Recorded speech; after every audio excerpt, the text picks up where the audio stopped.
आज की वीडियो में हम जानेंगे कि मन क्यों नहीं टिकता, पैसा क्यों नहीं रुकता और डिप्रेशन के हालात क्यों बनते हैं। मानसिक, शारीरिक और आर्थिक प्रॉब्लम का कारण क्या है वो आज इस वीडियो में जानेंगे और साथ ही आपको बताएंगे कि इनको सॉल्व करने के लिए आपको क्या रेमेडीज करनी चाहिए। लेकिन उससे पहले अगर आप इन चीजों को समझना चाहते हैं तो अभी चैनल को सब्सक्राइब कर लीजिए, क्योंकि ऐसी वीडियोस हम लाते रहते हैं। मन में परेशानी होना, मन एक जगह पे ना टिकना, बार बार मूड स्विंग्स होना और कभी चिड़चिड़ापन, कभी एग्रेशन, किसी समय पर बहुत ज्यादा डिप्रेस होना और किसी भी छोटी सी बात को अपने दिल से लगा लेना, ये चंद्रमा कमजोर होने की निशानी होता है जो आपके स्वभाव में आपको नजर आता है। अगर आपका पैसा टिक नहीं रहा है, आपकी सेविंग्स खत्म होती जा रही है, नगद रुपए पैसे की हमेशा किल्लत होती है, पैसा आना तो है लेकिन वो पैसा कहीं रुक रहा है, ये भी चंद्रमा के कमजोर होने की निशानी है। इसका मतलब आपको चंद्रमा फाइनेंशियली वीक कर रहा है। और सामाजिक रूप से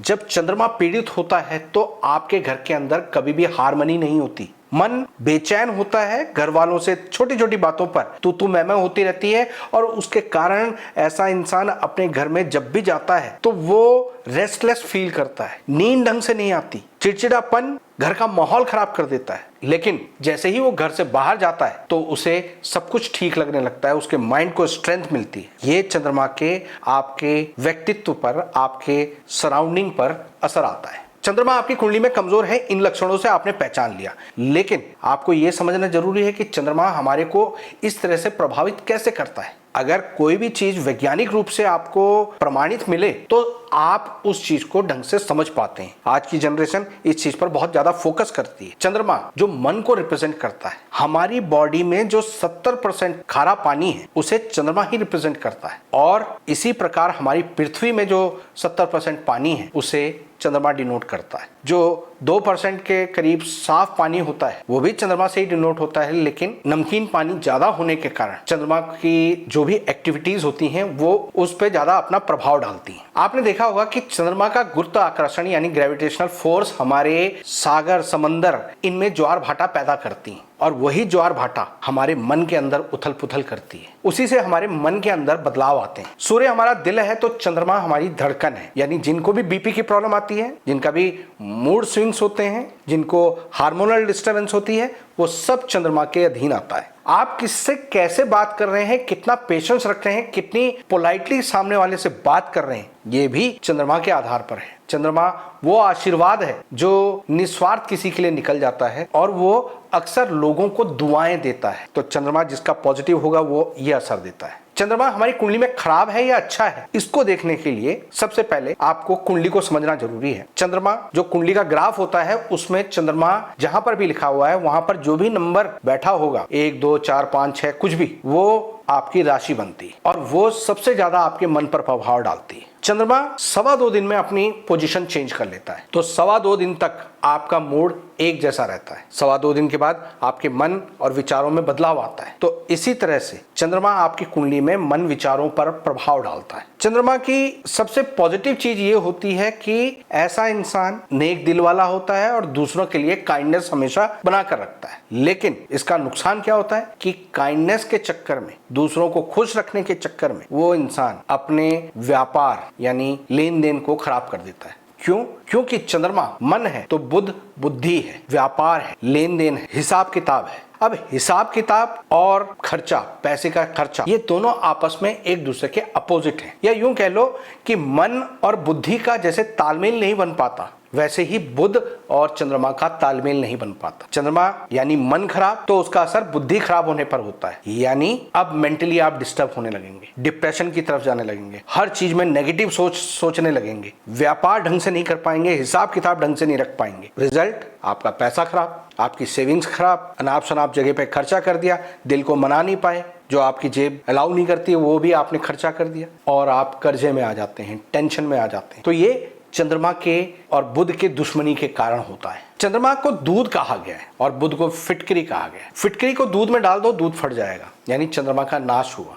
हमारे जो मन है वो चंद्रमा से डिनोट होता है और उसे 5 इंद्रियों के घोड़े दौड़ा रहे हैं, लेकिन उन घोड़ों पर जो लगाम है वो बुध की होती है और बुध वो लगाम यानी वो कंट्रोल कहां से हासिल करता है, उसे कहाँ पता चलता है कि यहाँ पर मेरे को कंट्रोल करना चाहिए, यहाँ पर ढील छोड़ देनी चाहिए, यहाँ पर घोड़े को तेज दौड़ाना चाहिए। तो ये सारी चीज आपको पढ़ाई से मिलती है, नॉलेज से मिलती है। और पढ़ाई बृहस्पति, ज्ञान बृहस्पति है आपका। बृहस्पति पेशेंस भी देता है और साथ में राहु भी होता है जो आपके विचारों को देता है। विचारों को बृहस्पति के जरिए यानी ज्ञान के जरिए बैलेंस किया जाता है। वो आपके दिमाग को मजबूत बनाता है, सही फैसले लेने के लिए मजबूर करता है और उससे आप अपने मन पर कंट्रोल कर लेते हैं कि ये काम मेरे लिए अच्छा है, ये काम मेरे लिए गलत है। तो ये जो मूल्यांकन होता है इन 4 ग्रहों के कॉम्बिनेशन से होता है, लेकिन इसका असर हमारे मन पर पड़ता है और मन से ही सारी चीजें होती हैं। इसीलिए आपने देखा होगा कि पूर्णमासी के समय पर सबसे ज्यादा मेंटली डिस्टर्ब लोग परेशान होते हैं और जब भी चांद घटता है, अमावस के टाइम आता है, तो उस समय पर उनके अंदर शांति आती है। वैसे अलग अलग पोजीशन होती है। कई बार कई मेंटली डिस्टर्ब लोग अमावस के दिन ज़्यादा परेशान होते हैं, कई लोग पूर्णमासी के दिन ज़्यादा परेशान होते हैं। लेकिन चंद्रमा का जो ये 2.25 दिन का चक्कर है, जो 16 कलाएं हैं, उस हिसाब से आपके मन की स्थितियां बदलती हैं, आपकी सोच विचार बदलती है। चंद्रमा अगर आपका खराब है तो आप कुछ भी कर लीजिए, आपके पैसे नहीं रुकेंगे। और चंद्रमा अगर आपका अच्छा है तो वो आपके लिए पॉजिटिव कर देगा। चंद्रमा कुंडली के पहले घर में राज रानी की तरह होता है, दूसरे घर में धर्म माता की तरह होता है, तीसरे घर में आपके पड़ोस की कोई माता की उम्र की स्त्री हो सकती है, चौथे घर में वो खुद आपकी माता होती है। और ये चीजें जो मैंने अभी बताई वो कुंडली के 12 हाउसेज में चंद्रमा की बनती हैं और इसको समझना बहुत जरूरी है।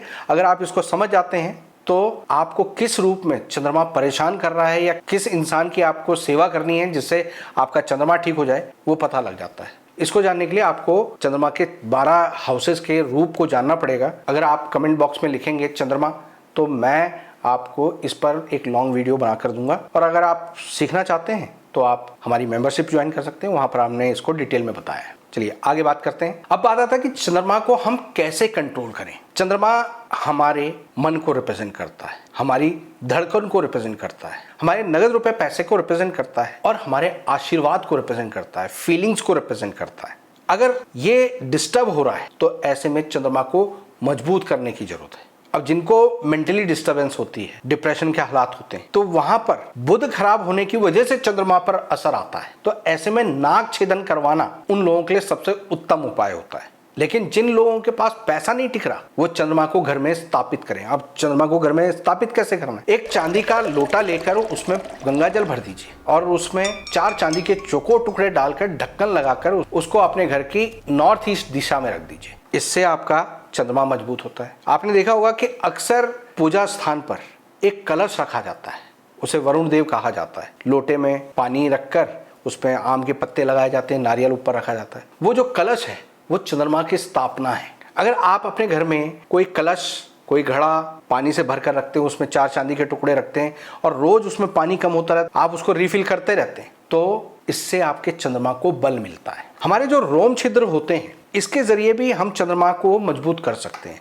जब हम स्नान करते हैं उसमें थोड़ा सा कच्चा दूध मिला लेते हैं, उस पानी से जो हमारे रोम छिद्र के जरिए हमारी बॉडी में उसके गुण तत्व जाते हैं तो हमारे चंद्रमा को, हमारे मन को वो शांत करते हैं। शरीर पर जितना चांदी धारण करते हैं तो उससे आपका चंद्रमा मजबूत होता है। लेकिन एक बात हमेशा ध्यान रखिए कि लाल किताब ये कहती है कि जो रिश्ते नाते होते हैं वो हमारे प्रत्यक्ष ग्रहों के रूप होते हैं और जो चंद्रमा है वो माँ के रूप में है। यानी माँ का आशीर्वाद लेना, माँ की सेवा करना, माँ के साथ अच्छे संबंधों को मेंटेन करना आपके चंद्रमा को मजबूत करता है। जिन लोगों की माता नहीं है तो माता तुल्य जो भी स्त्रियां हैं उनके पैरों को छूकर आशीर्वाद लेना आपके चंद्रमा को मजबूत करता है। धातुओं में चंद्रमा चांदी को रिप्रेजेंट करता है। घर में आप चांदी जितनी स्थापित करेंगे सॉलिड फॉर्म में, यानी ब्रिक्स, बिस्किट्स, इनको आप अपने घर में रखते हैं तो इससे आपका चंद्रमा मजबूत होता है। गंगा जल, ये हम सब लोगों के घर में एक रीत है, हमारा रिचुअल है कि हम अपने घर में गंगा जल रखें। तो जो गंगा जल है वो प्रत्यक्ष रूप से चंद्रमा का रूप माना जाता है।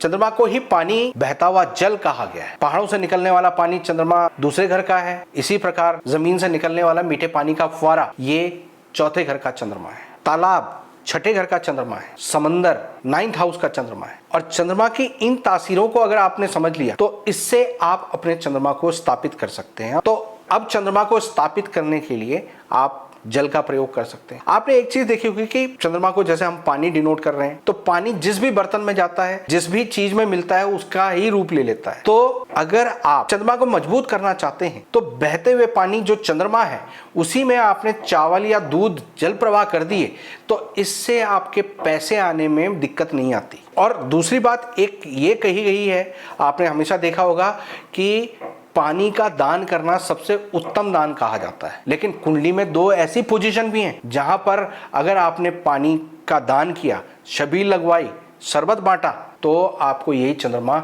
नेगेटिव असर करने लगेगा। चंद्रमा चांदी है और चंद्रमा दूध के प्रोडक्ट्स, डेयरी प्रोडक्ट्स भी हैं। अगर आपको चंद्रमा सपोर्ट कर रहा है तो आप इसको बेच के बहुत कुछ कमा सकते हैं, आपके कमाई का सोर्स बन सकता है। लेकिन कुंडली में कुछ ऐसी पोजीशंस भी हैं जिसमें अगर चंद्रमा बैठा हो और आप दूध का व्यापार करते हैं, डेयरी खोलते हैं, तो आप बर्बाद हो सकते हैं। ना सिर्फ आप बर्बाद होंगे, आपके आने वाली संतान भी बर्बाद होंगे। अगर आप चाहते हैं कि इस विषय पर भी मैं वीडियो बनाऊं तो कमेंट बॉक्स में व्यापार लिखें। तो दोस्तों, उम्मीद करता हूं कि आज की इस वीडियो से आपको कुछ नया जानने को मिला होगा।